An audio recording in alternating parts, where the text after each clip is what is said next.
আমরা কিভাবে আল্লাহ তাআলার নৈকট্য হাসিল করতে পারি, ইবাদতের মধ্য দিয়ে কিভাবে আমরা আল্লাহর আরো প্রিয় হয়ে উঠতে পারি, এই টপিকটা নিয়ে আমরা কিছু কথা শুনবো ইনশাআল্লাহ। তার আগে আপনারা বলুন যে আমরা সবাই আল্লাহ তাআলার প্রিয় হতে চাই কি চাই না? সবাই আল্লাহর প্রিয় হতে চান? তো আমরা সবাই একমত হলাম যে আমরা আল্লাহর কাছে যেতে চাই, কিন্তু কাছে যাব কি করে? তাকে তো আমরা দেখি না। আল্লাহকে দেখা যায়? দেখেছেন কেউ কখনো? আওয়াজ করে বলেন, আল্লাহকে দেখেছেন কেউ? তো যাকে দেখি না তাকে কাছে যাব কি করে? একজনকে চিনলেই না তার কাছে যাওয়া যায়, কি বলেন? আল্লাহকে দেখা যায় না। আল্লাহ বলেন, লা তুদরিকুহুল আবসার ওয়া হুয়া ইউদরিকুল আবসার ওয়া হুয়াল লতীফুল খবীর। পৃথিবীর কোন চোখ আমাকে দেখে না, কিন্তু আমি সব চোখগুলোকে দেখি। তিনি দৃষ্টির আয়ত্তে নন, দৃষ্টি তার আয়ত্তে। তিনি দৃষ্টির আয়ত্তে নন, বরং দৃষ্টিগুলো তার আয়ত্তে। তাকে দেখা যায় না, কিন্তু আল্লাহ তাআলাকে দেখা না গেলেও তাকে অনুভব করা যায় কি যায় না? আল্লাহ তাআলা বলেন, তোমার অনুভূতি দিয়ে তুমি বুঝবে যে আমি তোমার বড্ড কাছে। যে আয়াত দিয়ে আমি শুরু করেছি, আল্লাহ তাআলা বলছেন, ওয়া ইযা সাআলাকা ইবাদি আন্নী ফাইন্নী করিব। নবী হে, আমার বান্দারা যখন আমার ব্যাপারে জিজ্ঞেস করে আপনি বলুন ফাইন্নী করিব, আমি খুব কাছে। আল্লাহ কি দূরে না কাছে? সবাই বলুন, দূরে না কাছে? আল্লাহ বললেন, আমার বান্দারা যখন জিজ্ঞেস করে আমার ব্যাপারে আপনি বলুন আমি ফাইন্নী করিব, আমি কাছে। উজিবু দাওয়াতাদ দাঈ ইযা দাআন। কেউ যখন আমার কাছে দোয়া করে চায়, আমি তার ডাকে সাড়া দেই।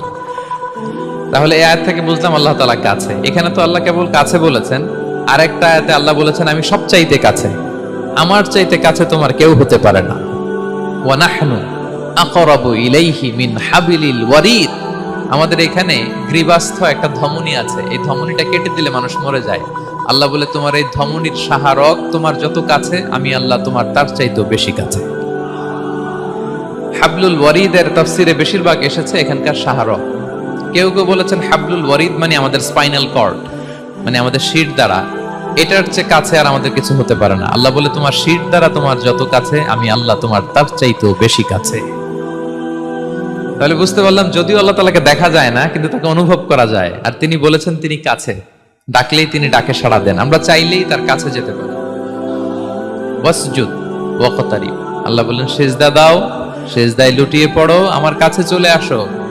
এবং হাদিসে বিষ্ণু সাল্লাল্লাহু আলাইহি ওয়াসাল্লাম বলেছেন, আকরাবু মা ইয়াকুনুল আবদু মির রাব্বিহি ওয়া হুয়া সাজিদ ফাআকসিরু ফীহি দুআ।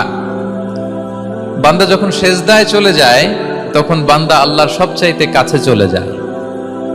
ফাআকসিরু ফীহি দুআ, তাই ওই সময়টাতে তোমরা বেশি বেশি দোয়া করো, আল্লাহর কাছে চাও, কারণ এটা একটা মাহেন্দ্রক্ষণ। কি বলেন? সিজদায় যখন চলে গেলাম, আল্লাহর সবচেয়ে কাছে চলে গেলাম। বিষ্ণু শিখালেন এই সুযোগটা কাজে লাগাও, তখন বেশি বেশি কি করো? দোয়া করো। দীর্ঘ সময় সিজদায় পড়ে থাকার জন্য বিষ্ণু ইসলাম আমাদেরকে উৎসাহিত করেছেন। দীর্ঘ সময় তিনি সিজদা দিতেন। বিষ্ণু ইসলামের সিজদাগুলোকে আমাদের সিজদার মতো ছিল ভাই? আম্মা জান আয়েশা রাদিয়াল্লাহু তাআলা আনহা বলেন, বিষ্ণু ইসলামের তাহাজ্জুদের নামাজের এক একটা সিজদা ছিল এরকম, কোরআনের 50টা আয়াত তেলাওয়াত করতে যত সময় লাগে, বিষ্ণু ইসলামের এক একটা সিজদা ঠিক ততটা লম্বা ছিল। এত দীর্ঘ সময় বিষ্ণু ইসলাম সিজদায় পড়ে থাকতেন। বিষ্ণু বলেছেন, তুমি যখন সিজদায় পড়ো, আল্লাহর সবচেয়ে কাছে চলে যাও। সো ওই টাইমটাতে দোয়া করো। কি দোয়া করব? বিষ্ণু ইসলাম সিজদায় পড়ে তাসবিহ পড়তেন, সুবহানা রাব্বিয়াল আ'লা, সুবহানা রাব্বিয়াল আ'লা। এর অর্থটা খুব সুন্দর। এর অর্থটা আপনারা জানেন? সুবহানা রাব্বিয়াল আ'লা মানে আমি আমার রবের পবিত্রতা ঘোষণা করছি, যিনি হচ্ছেন আল আ'লা, সর্বোচ্চ, সবচেয়ে বড়। তার চেয়ে বড় কেউ হতে পারে না। আরবিতে আল আ'লা শব্দের অর্থ হচ্ছে সবচেয়ে উঁচু, সবচেয়ে বড়, সর্বোচ্চ, এটাকে বলে আ'লা। আর আরবিতে সবচেয়ে খাটো, সবচেয়ে নিচু, সবচেয়ে নিম্নে, এটার আরবি হচ্ছে আল আসফাল। এটাকে কি বলে? আল আসফাল। আল্লাহ তাআলা কোরআনে বলেছেন, ইন্নাল মুনাফিকিনা ফি দারকিল আসফালি মিনান নার। মুনাফিকেরা জাহান্নামের একেবারে নিচে থাকবে, নিচে। তাহলে সবচেয়ে নিচু অবস্থানকে বলে আসফাল, আর সবচেয়ে উঁচু অবস্থানকে বলে আ'লা। আওয়াজ করে বলুন, সবচেয়ে উঁচু অবস্থানকে বলে? আমরা ওইটাই বলি আল্লাহকে, সুবহানা রাব্বিয়াল আ'লা। আমি আমার রবের পবিত্রতা ঘোষণা করছি, যিনি আ'লা, সর্বোচ্চ। আচ্ছা, একটু খেয়াল করে বলেন তো, তিনি যখন আ'লা, তখন আমাদের অবস্থাটা কি? সিজদা মানে হচ্ছে আমার কপাল, আমার নাক। মানুষ তার দেহের সবচাইতে দামি অঙ্গ মাটিতে ঘষতে শুরু করে ওই টাইমে, ঠিক কিনা? মানে আমার ইগো, আমার অহংকার, আমার দাম্ভিকতা সবকিছু ঝেড়ে ফেলে দিয়ে আমি আমার সর্বোচ্চ সাবমিসিভনেস, লয়ালটি, আনুগত্য, হাম্বলনেস, বিনয় আল্লাহর কাছে দেখাচ্ছি। সেজদায় আমরা যত ছোট হই এর চেয়ে ছোট আর হওয়া যায় না। সেজদায় আমরা যতটা বিনয়ী হই, একটা মানুষ এর চেয়ে বিনয়ী আর হতে পারে না। এই তো নামাজ শুরু করলাম, আল্লাহু আকবার, এরপর রুকুতে জাস্ট বো ডাউন আর হেড, মাথা একটু ঝুঁকালাম, আর সেজদায় একেবারে মাথাটারে কি করলাম, মাটিতে মিলিয়ে দিলাম। তার মানে আমি চলে গেলাম আসফালে। আসফাল মানে সবচেয়ে নিচে, আমি চলে গেলাম সবচেয়ে, আর সবচেয়ে নিচে যে আমি ঘোষণা দিলাম সুবহান রাব্বিয়াল, মানে হে রব, আপনার প্রশংসা, আপনার পবিত্রতা, আপনি আলা। আল্লাহ, আমি আর নিজেকে এর চেয়ে তুচ্ছ করতে জানি না, এর চেয়ে ছোট আর করতে পারি না। আমি আমার নিজেকে উজাড় করে দিলাম, সবচেয়ে ছোট, তুচ্ছ, নগণ্য করে আপনার সামনে উপস্থাপন করে আমি ঘোষণা দিচ্ছি সুবহান রাব্বিয়াল আলা। আল্লাহ রাসূল সাল্লাল্লাহু আলাইহি ওয়াসাল্লামের একজন সাহাবী, সহিহ মুসলিমে এসেছে, সাহাবীর নাম হচ্ছে রাবিআ। কি নাম? ওনার নাম হচ্ছে রাবিআ ইবনু কাব আল আসলামি রাদিয়াল্লাহু তাআলা আনহু। উনি বলেন, কুনতু আবিতু ইনদা রাসূলিল্লাহ। একবার আমি রাত্রিবেলা রাসূল সাল্লাল্লাহু আলাইহি ওয়াসাল্লামের সাথে ছিলাম, কোন এক কারণে রাসূলের সাথে রাত কাটিয়েছি। তো রাসূল সাল্লাল্লাহু আলাইহি ওয়াসাল্লাম যেহেতু তাহাজ্জুদের সালাত পড়েন, তো তিনি বলেন, আমি মাঝরাতে উঠে একটা গামলা দিয়ে, পাত্র দিয়ে অজুর পানি নিয়ে আসছি বিশ্বনবীর জন্য, এনে দিলাম। বিশ্বনবী এত খুশি হলেন, আমাকে বললেন, সাল, হে কাব, তোমার কি লাগবে, চাও। উনি বললেন, আসআলুকা মুরাফাকাতাকা ফিল জান্নাহ। উনি বললেন, ইয়া রাসূলুল্লাহ, আপনি যদি কিছু চাইতেই বলেন তাহলে আমি জান্নাতে আপনার সাথে থাকতে চাই। দেখেন কিভাবে ওনারা সুযোগ কাজে লাগাতে। অজুর পানি নিয়ে আসছে, বিষ্ণুবী খুশি হয়ে গেলেন, বলেন, তুমি কি চাও?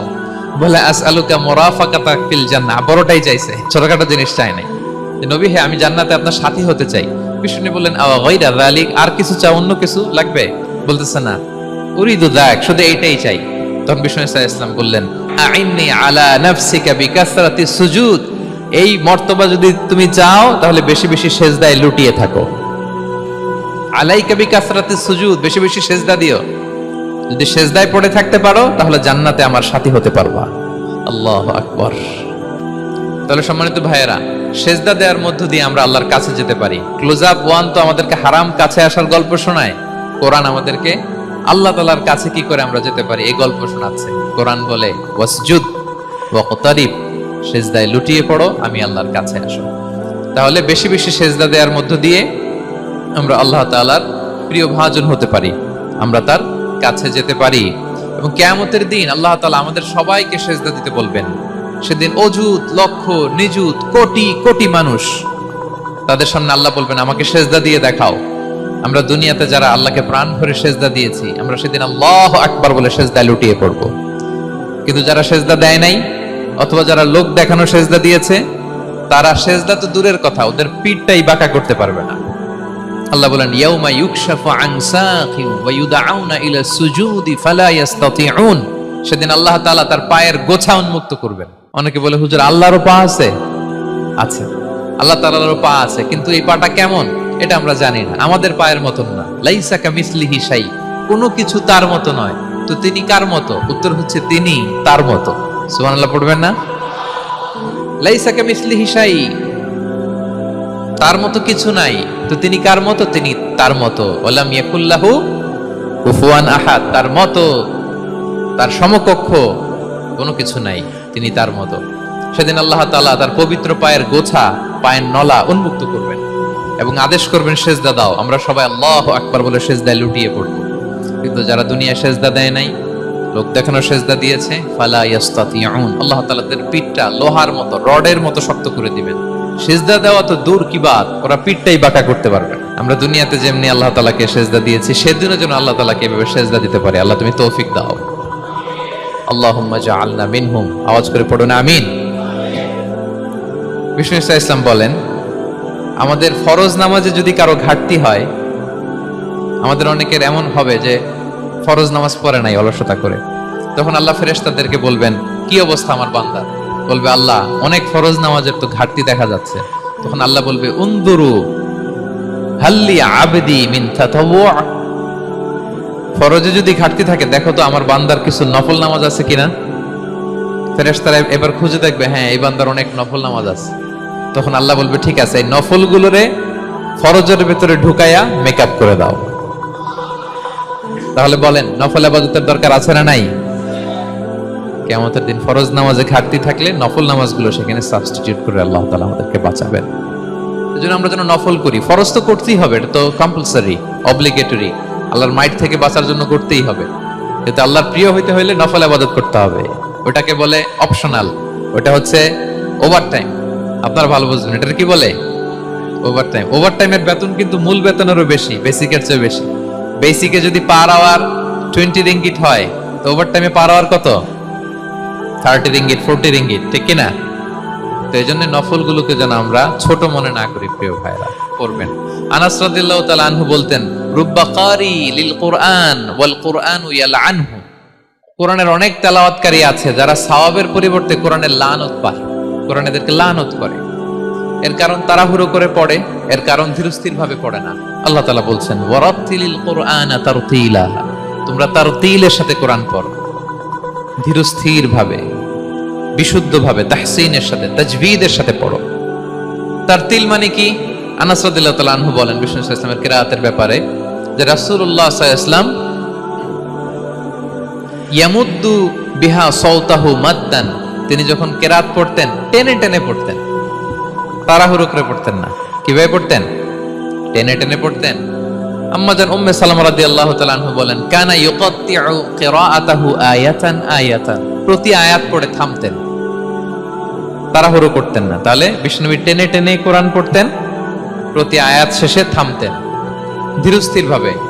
তাড়াহুড়ো করা যাবে, প্রতিটা আয়াত শেষে থামতে হবে। আলহামদুলিল্লাহি রাব্বিল আলামিন আর রহমানির রহিম মালিক ইয়াউমিদ্দিন ইয়্যাকা না'বুদু ওয়া ইয়্যাকা নাস্তাঈন। টেনে টেনে বললাম, প্রতিটা আয়াত শেষেই থামলাম, ঠিক কিনা? আর তেলাওয়াত করার সময় তারতিলের সাথে, নাকি খতম উঠাইতে যায় কোরআনের খতম করে দিবেন? হ্যাঁ, না, ধীরস্থির ভাবে পড়তে হবে। তাড়াহুড়ো করে পড়লে আমরা শুনলাম আজকে কোরআন লানত দেয়। কি দেয় ভাই? এমনটা যেন না হয়। তাহলে নফল ইবাদতের লিস্টে আমরা প্রথমেই রাখবো কোরআন তেলাওয়াত। শাহরু রমাদান আল্লাযী উনজিলা ফীহিল কুরআন, এই মাসে কোরআন নাজিল হয়েছে। কোরআন নাজিলের মাসে আমরা যেন বেশি বেশি কোরআন তেলাওয়াত করি। প্রতিটা অক্ষরে 10টা নেকি। পৃথিবীর এমন কোন কিতাব নাই, এমন কি হাদিসের কিতাবও না, বিষ্ণুবীর হাদিস পড়লেও এটা নাই, শুধু কোরআন, শুধু আল্লাহর বাণী, এক অক্ষরে 10 নেকি।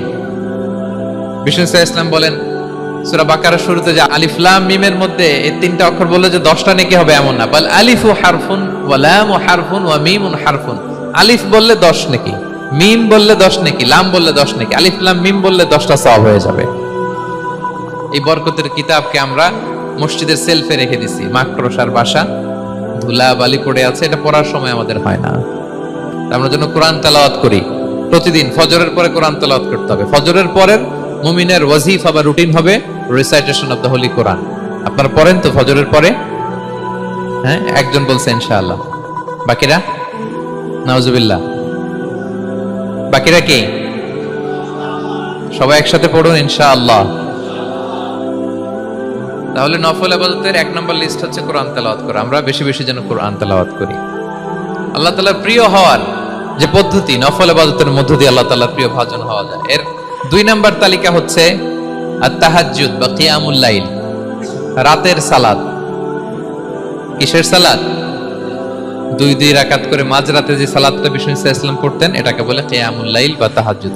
এক সাহাবী বললেন, ইয়া রাসূলুল্লাহ, আইয়ু সলাতি আফদালু বা'দাল মাকতুবা, ফরজ নামাজের পরে কোন নামাজ সেরা? বিষ্ণু বললেন, আস-সালাতু ফি জাওফিল লাইল, মাঝরাতে যেই নামাজটা পড়ো তাহাজ্জুদ, এটা সবচেয়ে সেরা। ফরজ সালাতের পরে সবচাইতে শ্রেষ্ঠ সালাত হচ্ছে তাহাজ্জুদের সালাত। আল্লাহ তাআলা বলেন, ওয়া মিনাল লাইলি ফাতাহাজ্জাদ বিহি নাফিলাতাল লাকা আসা আইয়াবআসাকা রাব্বুকা মাকামান মাহমুদা।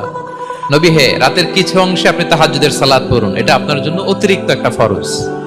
এটা বিষ্ণু সাল্লাল্লাহু আলাইহি ওয়াসাল্লামের জন্য ফরজ ছিল, অতিরিক্ত ফরজ। বিষ্ণু সাল্লাল্লাহু আলাইহি ওয়াসাল্লাম দীর্ঘ সময় এই কিয়ামুল লাইলটা করতেন। সেজদায় কত লম্বা ছিলেন এটা তো একটু আগেই বললাম। কত লম্বা ছিল? এক একটা সেজদায় 50টা কোরআনের আয়াত তেলাওয়াত করা যায়, এত লম্বা সময় তিনি সেজদায় থাকতেন। সুবহানাল্লাহ। আর কত দাঁড়িয়ে থাকতেন এটার বলে লাভ নাই। দাঁড়িয়ে থাকতে থাকতে থাকতে থাকতে হাত ধরে যেত, এরপরে হাত ছেড়ে দিতেন, তারপর কোরআন তেলাওয়াত করতেছেন, আবার একটু ভাল লাগলে আবার হাত বাঁধতেন। দাঁড়িয়ে থাকতে থাকতে থাকতে থাকতে হাত্তা তাতাফাত্তারা কদামা, পা দুইটা ফুলে এরকম মোটা হয়ে যেত। আম্মা জান আয়েশা বলতেন, ইয়া রাসূলুল্লাহ কদ গুফিরা লাকা মা তাকাদ্দামা মিন যামবিকা ওয়া মা তাআখার, আপনার তো এমনিই গুনাহ নাই, কিন্তু আল্লাহ ঘোষণা দিয়েছে আপনার আগের পরের সব গুনাহ মাফ। তা আপনার কোনো গুনাহই নাই, আপনি এত কষ্ট কেন করেন? বিষ্ণু বলেন, ইয়া আয়েশা আফালা আকুনা আবদান শাকুরা, আমি কি শুকরগুজার বান্দাদের অন্তর্ভুক্ত হতে চাইবো না? আমি কি আল্লাহর শুকরগুজার বান্দা হতে চাইবো না? আল্লাহ আমাকে ক্ষমা করেছেন ঠিকই, কিন্তু আমার তো কিছু দায়িত্ব আছে। আমি কি নিজেকে সর্বোচ্চ ভাবে আল্লাহর কাছে পেশ করব না? সারা রাত দাঁড়িয়ে বিষ্ণু ইসলাম এরকম কিয়ামুল লাইল করতেন। তাহলে আল্লাহ তাআলার প্রিয় হওয়ার প্রফিটিক যে সাজেশন, এর একটা হচ্ছে কোরআন তেলাওয়াত করা, 2 নাম্বার হচ্ছে তাহাজ্জুদের সালাত আদায় করা। আপনারা পড়েন তো নাকি? পড়বেন প্রিয় ভাইরা। যদি নিজের সম্মানকে আল্লাহর কাছে উচ্চে তুলে ধরতে চান, যদি বিষ্ণু ইসলামের সুপারিশ চান, যদি আল্লাহ তাআলার প্রিয় ভাজন হতে চান, তাহলে তাহাজ্জুদ ইজ কম্পালসরি। কি পারা যাবে তো ইনশাআল্লাহ? এজন্য আল্লাহ তাআলার কাছে চাইতে হবে প্রিয় ভাইরা, চাইতে হবে, বিনয়ের সাথে চাইতে হবে, চোখের পানি ছেড়ে চাইতে হবে, একাগ্র চিত্তে চাইতে হবে, চাওয়ার মতো চাইতে হবে। চাওয়ার মতো চাইলে আল্লাহ দেয়। যারা চাইতে পারে আল্লাহর কাছে, তারা আল্লাহর কাছ থেকে নিয়ে ছাড়ে। দেখবেন যেই বাচ্চা কাঁদে বেশি, ওই বাচ্চাকে মা দুধ খাওয়ায় বেশি, ঠিক কিনা? আর যেটা কাঁদে টাদে না, ওইটা টেক কেয়ারও কম। যেই ফ্যামিলিতে অনেক বাচ্চা কাচ্চা, দেখবেন যেটা কাঁদে বেশি, ওইটা টেক কেয়ারও বেশি। তো আপনি যত চাইবেন আল্লাহ তাআলা তত খুশি হয় আপনার প্রতি। কিভাবে চাবো? একাগ্র চিত্তে চাইতে হবে। আমরা অনেক সময় দোয়াও করি, আবার আরেক দিকে তাকায় আছি। এই যে দোয়া করতেছি, দেখেন, আল্লাহুম্মা আমিন, রব্বানা আতিনা ফিদ দুনিয়া হাসানা ওয়া ফিল আখিরাতি হাসানা। দোয়াও করতেছে, ইন্টেরিয়র ডিজাইনও দেখতেছে। এটা দোয়া হইছে? কথা বলেন না কেন? দোয়া হইছে? আবার দোয়াও করতেছে, দোকানের হিসাবও মিলাইতেছে, রব্বানা আতিনা ফিদ দুনিয়া। দোয়াও চলতেছে আর দোকানের হিসাব কিতাব যা আছে, এরকম দোয়াও আছে না নাই? এটার একটা আমি নাম দিছি, এটারে আমি বলি রোবোটিক দোয়া। মানে রোবট, আপনি একটা সিস্টেম অন করে দিবেন, ওটা করতেছে, এটার কোনো প্রাণ নাই, ওটার মধ্যে কোনো অনুভূতি নাই, কোনো রিয়েলাইজেশন নাই। এই অনুভূতিহীন দোয়া আল্লাহ কবুল করেন না। আমরা যেন তাহাজ্জুদের সালাত করি, আমরা যেন কায়মনোবাক্যে চোখের পানি বিসর্জন দিয়ে আল্লাহর কাছে দোয়া করি, আমরা যেন জিকির দিয়ে আমাদের জিহ্বাটাকে আল্লাহর জিকিরের জন্য সবসময় সিক্ত রাখি, আমরা যেন হাত খুলে দান করি, আমরা যেন ইফতার শেয়ার করি, আমরা যেন সাদাকা করি। তাহলে আমরা আল্লাহ তাআলার প্রিয় হতে পারবো। কাছে আসার যে গল্প কোরআন শুনিয়েছে, আল্লাহ তাআলার কাছে আমরা আসতে পারবো, তার নৈকট্যপ্রাপ্ত বান্দাদের অন্তর্ভুক্ত আমরা হতে পারবো। আল্লাহ তাআলা আমাদের সবাইকে তার প্রিয় ভাজন বান্দাদের তালিকায় অন্তর্ভুক্ত করে নেক। আমরা